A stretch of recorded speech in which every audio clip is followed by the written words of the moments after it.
ខុតខ្លួនអ្នកចោលបោកតាម Facebook និងក្លែងអត្តសញ្ញាណទិញស៊ីមកាតទូរស័ព្ទប្រហែល 1000 ស៊ីមឲ្យជនអនាមិកប្រព្រឹត្តបទល្មើស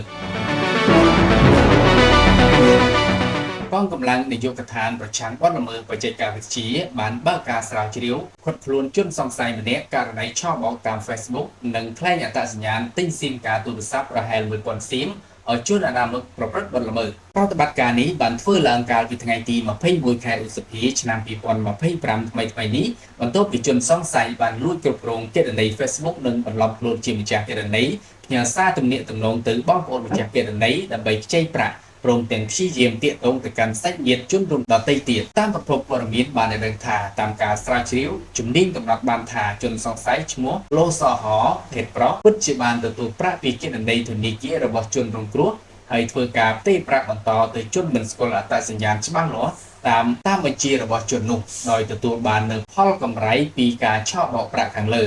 ទន្ទឹមនឹងនេះជនសង្ស័យខាងលើក៏ត្រូវបានរកឃើញថាជាអ្នកធ្វើសកម្មភាពក្លែងអត្តសញ្ញាណប័ណ្ណអ្នកដទៃធ្វើការទិញស៊ីមកាតបានប្រហែល 1000 ស៊ីមកាលពីឆ្នាំ2022ដើម្បីយកទៅឲ្យជនអនាមិកប្រព្រឹត្តបទល្មើសផ្សេងៗបច្ចុប្បន្នជនសង្ស័យខាងលើត្រូវបាននាយកដ្ឋានកសាងសំណុំរឿងបញ្ជូនទៅកាន់អัยការអមសាលាដំបងរាជធានីភ្នំពេញដើម្បីចាត់វិធានការតាមផ្លូវច្បាប់នាយកដ្ឋានប្រឆាំងបទល្មើសបច្ចេកវិទ្យាបានក្រានរំលឹកដល់សាធារណជនមេត្តាប្រុងប្រយ័ត្នមុននឹងធ្វើការផ្ទេរប្រាក់ទៅកាន់គណនីធនាគារណាមួយសូមពិនិត្យឲ្យបានជាក់លាក់នៅគណនីធនាគារនេះទទួលនិងធ្វើការបញ្ជាក់ពីម្ចាស់គណនីទទួលប្រាក់ផងដែរជៀសវាងការខាតបង់ផលប្រយោជន៍ផ្សេងៗដោយប្រការណាមួយ